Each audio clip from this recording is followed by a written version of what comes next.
Hello friends, welcome back to my another weekend blog.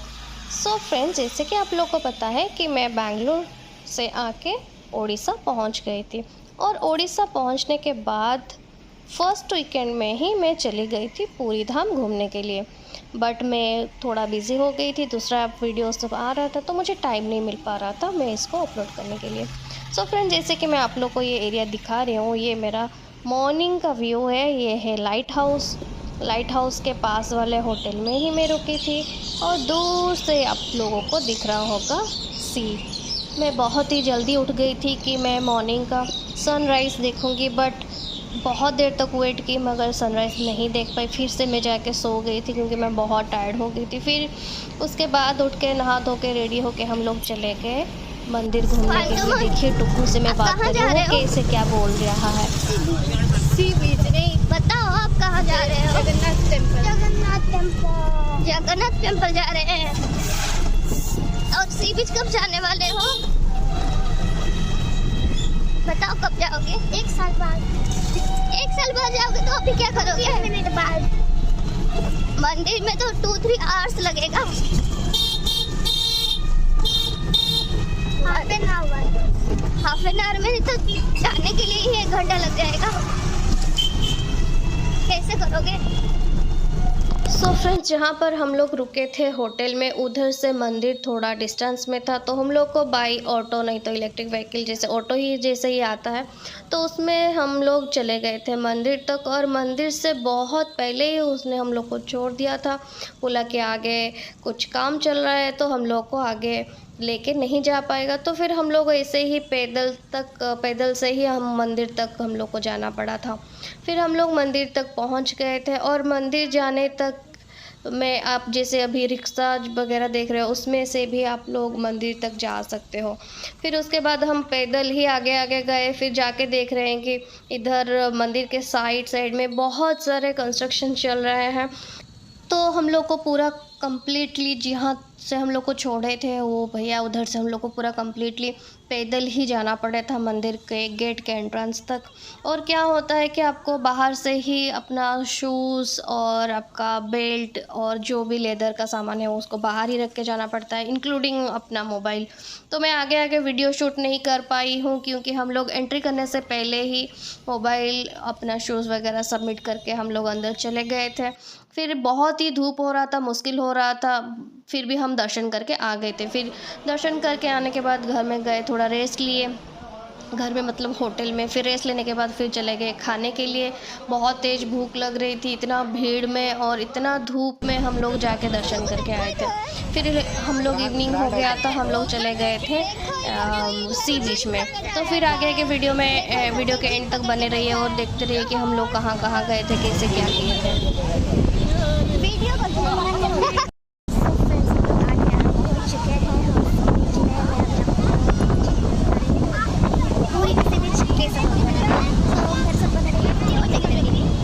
So friends, हम लोग पहुंचते ही बीच के पास हम लोग देखे कि जैसे कैमल्स और हॉर्सेस ऐसे रखे हुए थे कि जो कि पूरा सी बीच में घुमा सकते हैं। उसके ऊपर आपको बिठाएंगे और वो लोग घुमाएंगे। ऐसे उन लोग का एक ऑर्गेनाइजेशन है, एक कंपनी है, तो वो लोग ऐसे ऑर्गेनाइज़ करते हैं कि कोई भी टूरिस्ट जाता है तो उनको ऐसे ही बिठा के उसमें से पूरा सी बीच का कुछ एरिया वो लोग कवर करते हैं। और देखिए कितना सुंदर से अपना कैमल को और अपना जो हॉर्स को मतलब अपना पेट जो है उसको कितना अच्छे से डेकोरेट किए हैं, अट्रैक्टिव कर किए हैं ताकि लोग कोई भी जाए तो वो खुशी जाए। और टुग्गू को बड़ा पसंद था कि बड़ा मन हो रहा था कि उसके ऊपर चढ़ने के लिए, बट उसको बहुत ही डर लग रहा था। फिर उसको हम लोग समझाए कि नहीं जाओ करके। फिर वो बोले कि नहीं डाडा पहले चढ़ेंगे उसके बाद मैं चढ़ूँगा। फिर ऐसे ही उसको बहुत डर लग रहा था। फिर उसके बाद वो चढ़ गया और उसको तो बहुत ही मज़ा आ रहा था और हम लोग को तो देख के बहुत ही मज़ा आ रहा था। हम लोग तो बहुत ही एंजॉय कर रहे थे उसको देख के। फिर देखिए कि वो कैसे चढ़ रहा है। फिर आगे आगे बैठ के फिर बाय बाय बोलेगा कि हाँ मैं जा रहा हूँ देखो करके।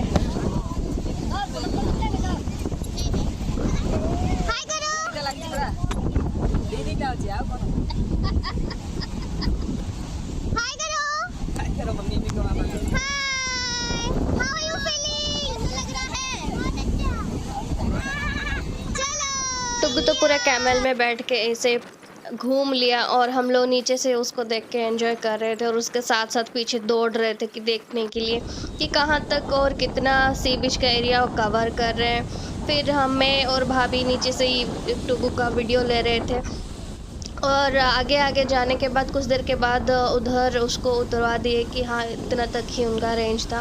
फिर उसके बाद मैं इधर पीछे रह गई थी थोड़ा वीडियो शूट करने के लिए और इवनिंग का टाइम भी हो चुका था। बट बात ये कि कब सनसेट हुआ पता नहीं चला क्योंकि पूरा क्लाउडी क्लाउडी हुआ था। सुबह तो सनराइज़ नहीं देख पाई थी बट सोची थी कि इवनिंग में थोड़ा सनसेट ही देख लूँ, बट वो भी नहीं हो पाया था। फिर मैं और भाभी रुक गए थे कुछ देर के लिए वीडियो शूट करने के लिए, जैसे रील्स हो गया, यूट्यूब शॉर्ट्स हो गए, ये सब के लिए। फिर जैसे कि आप लोग देख रहे हो इवनिंग का व्यू बहुत ही अच्छा दिख रहा था और जैसे कि आप लोग अभी देख रहे हो इवनिंग का व्यू कुछ ऐसा ही था सी बीच का। और पूरी सी बीच में थोड़ा भीड़ रहता है, ऐसा नहीं कि भीड़ नहीं रहता है। जैसे कि मैं आप लोग को शेयर की थी उडुपी का सी बीच, उधर इतना भीड़ नहीं था। मैं जब गई थी उधर इतना भीड़ नहीं था, बट इधर का सी बीच में जैसे कि आप देख रहे हो बहुत ही भीड़ था और व्यू तो बहुत ही अच्छा था, बहुत ही सुंदर दिख रहा था। और हम लोग बहुत ही सारा फ़ोटोज़ वीडियोज़ ले लिए और बहुत ही एंजॉय कर रहे थे। और हम लोग जितना एंजॉय कर रहे थे उससे ज़्यादा तो एंजॉय कर रहा था टुगु हमारा। टच मत करो पानी को। इधर आ जा, इधर आ जा, इधर आ जा। मुझे डर लग रहा है। मैं डर के अंदर टेरेस पर था। जा मैं पी के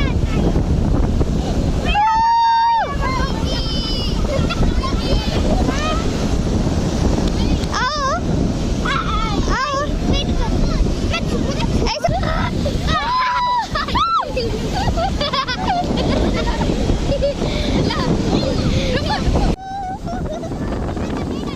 टुग्गू पूरा खुशी के मारे इधर उधर भाग रहा था और उसका हाथ पकड़ के ज़बरदस्ती उसको रोक रही थी कि मत जाओ, इधर उधर मत भागो। वो इतना खुश हो रहा था पानी को देख के और उसको वो चाहिए था कि वो पानी के अंदर जैसे चला जाए और टच कर ले। हम लोगों से तो ज़्यादा वो ही एंजॉय कर रहा था और हम लोग भी उसके साथ बहुत एंजॉय कर रहे थे। और पानी का जो इसे आ रहा था जा रहा था और उसके साथ ये टुगु का जो शैतान ये बहुत ही अच्छा लग रहा था और फुल एंजॉय कर रहे थे। वो तो ऐसे ही एंजॉय कर ही रहा था और हम लोग भी उसके साथ बहुत ही एंजॉय कर रहे थे। ऐसे ही टुगु का बहुत सारे वीडियोज़ लिए और हम लोग भी बहुत सारे वीडियोज़ लेते हुए पूरा सी बीच में एंजॉय कर रहे थे। और ऐसे ही एंजॉय करते करते इवनिंग हो गया, इवनिंग मतलब रात भी हो गया। फिर भी हम लोग का शूटिंग, हम लोग का बदमाशी और हम लोग का एंजॉयमेंट ऐसे ख़त्म ही नहीं हो रहा था। फिर हम लोग ऐसे ही बहुत सारे वीडियोस लेने के बाद हम लोग देखे कि इधर एक भैया जो है जा रहे थे और अभी तुरंत गए थे मछली पकड़ने के लिए और ढेर सारा मछली पकड़ के लेके आ गए थे। फिर आगे आगे हम निकलते गए, चलते गए, फिर देखे कि इधर बहुत सारे शॉप्स पड़ा था। सो फ्रेंड्स देखिए, हम देखते हैं कि पूरी सी बीच का जो नाइट लाइफ कैसा रहता है। जैसे कि अभी आप लोग देख रहे हो कि ये एरिया पूरा अंधेरा है, फिर भी शॉप्स ओपन है। कुछ इशू हुआ था उस दिन, कुछ हाफ एन आवर किलोमीटर के एरिया में, तो पावर कट हो गया था और लाइट पावर ऑफ था। अंधेरे में भी शॉप्स के सामने जो भी छोटा छोटा लाइट्स है वो लाइट लगा के शॉप्स ओपन था और उस शॉप्स में भी बहुत ही भीड़ था। जैसे कि आप लोग देख रहे हो, मैं हर एक चीज़ का वीडियो ली हूँ। अंधेरे में भी आप लोग को कुछ दिखाई नहीं दे रहा होगा, फिर भी मैं वीडियो ली हूँ। जैसे कि देखिए, टॉयज़ हो गया, जो सी शेल्स हो गया, वो सब कुछ हो गया। ऐसे ही बहुत ही सारे आइटम्स उधर अवेलेबल थे जो कि आप इजीली बहुत ही चीप रेट में आप ख़रीद सकते हो। अगर आपको कुछ होम डेकर आइटम्स चाहिए या फिर आपको किसी को अपने किसी फ्रेंड्स को या फैमिली मेम्बर्स किसी को कुछ गिफ्ट देना चाहिए, तो अगर आप गए हैं घूमने के लिए तो फिर उधर से जाके ये छोटे छोटे शॉप से ऐसे सारे के सारे आइटम्स आप खरीद सकते हैं। अगर आपको पूजा करने के लिए जगन्नाथ भगवान जी का भी छोटा छोटा आइडल्स भी चाहिए तो आपको उधर से भी मिल जाएगा। जिससे कि आप लोग देख रहे हो, बैंगल्स मिलता है, शीशेल का जो भी आइटम्स रहता है, जो भी होम डेकोर आइटम रहता है, वो सब कुछ अवेलेबल था। उसके बाद हम लोग को मिला ये एक बढ़िया सा खाने का चीज़, और इसका नाम मैं पता नहीं, मैं भूल गई हूँ, मगर बहुत ही टेस्टी, बहुत ही यम्मी था और 20 रुपीज़ में दे रहे थे तो बहुत ही टेस्ट लगा था। मैं तो 2-3 ऐसे ही खा ली। फिर हम लोग खाने के बाद फिर आगे आगे चलते गए, फिर देखते गए कि क्या क्या शॉप्स है, क्या क्या वैरायटी चीज़ मिलता है। ऐसे ही नहीं कि होम डेकोर और ये सारा आइटम्स मिलता है, गिफ्ट आइटम, उसको छोड़ के अगर आप डिफरेंट डिफरेंट टाइप का अगर खाना भी चाहिए तो आपको खाना भी मिल सकता है। उधर सब कुछ अवेलेबल रहता है। जैसे कि अभी आप लोग देख रहे हो कि ये कितना ब्यूटीफुल सा होल्डर स्टैंड है, जो कि बहुत ही सुंदर दिख रहा था। आई थिंक ये रेसिन आर्ट वर्क रहता है। उसको छोड़ के आप देखिए कि इधर जो होम डेकोर आइटम्स रहता है, कितने सारे और कितने सुंदर सुंदर थे, जो कि आपको देखते ही मन करेगा कि अरे मैं ले लूँ। इधर आप एक देखिए, एक गणपति का एक फ्लावर शेप में कुछ बना हुआ था, वो भी होम डेकोर आइटम था। अगर आपको किसी को गिफ्ट देना चाहिए तो, अगर आप चाहते हैं तो किसी को गिफ्ट देने के लिए आप आराम से दे सकते हैं और वो खुश भी हो जाएंगे। ये फूल है या कुछ गणपति का जो आइडल है वो पता नहीं चलेगा। उसके बाद इधर एक चंदन का शॉप मिला था, जो कि बहुत ही अच्छा था, बहुत ही वैरायटी आइटम्स थे। फिर उसके बाद इधर एक बर्तन का शॉप मिला था, इधर भी बहुत सारे आइटम्स थे। फिर उसके बाद हम चले गए थोड़ा पेट पूजा करने के लिए। इधर देखिए कितने सारे फूड्स अवेलेबल थे, सी फूड्स, और हम लोग हर एक सी फूड्स में कुछ कुछ कुछ कुछ हम ट्राई किए। और ट्राई करने के बाद ऐसे ही खाना खा लिए। फिर हम चले कि थोड़ा कुछ अलग सा कुछ ट्राई करते हैं, खाते हैं। फिर उसके बाद हम गए ये पान खाने के लिए। आप लोग को तो पता ही होगा पान कितना फेमस रहता है, सबको ही खाते हैं। सबको ही मतलब बहुत सारे लोग होते हैं कि जो कि बुजुर्ग लोग रहते हैं, वो बहुत मैक्सिमम पान खाते हैं। फिर हम लोग मीठा पान खाने के लिए चले गए थे, तो उनका जो बनाने का प्रोसेस कैसा है देख सकते हैं आप लोग।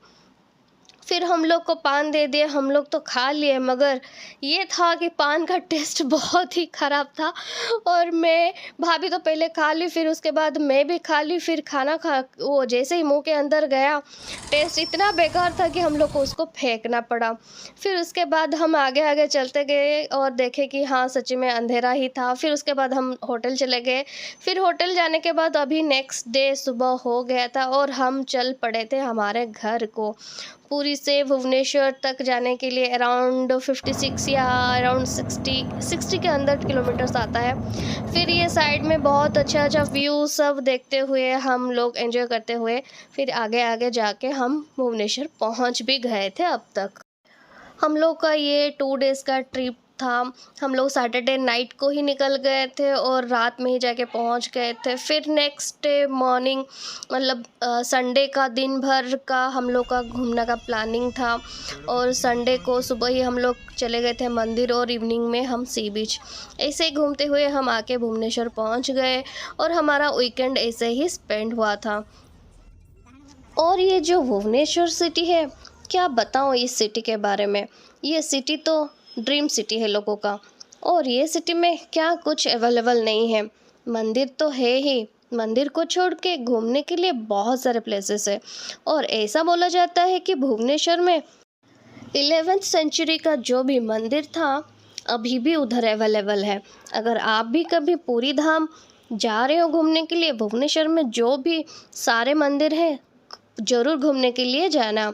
और उतना ही नहीं, भुवनेश्वर में बहुत सारे फेमस प्लेसेस हैं घूमने के लिए, जैसे कि हो गया Lingaraj temple, Nandankanan zoological park, Udayagiri caves, Dhauligiri caves, Mukteshwar temple, museum, Ram Mandir, Raja रानी टेम्पल, ऐसे बहुत कुछ।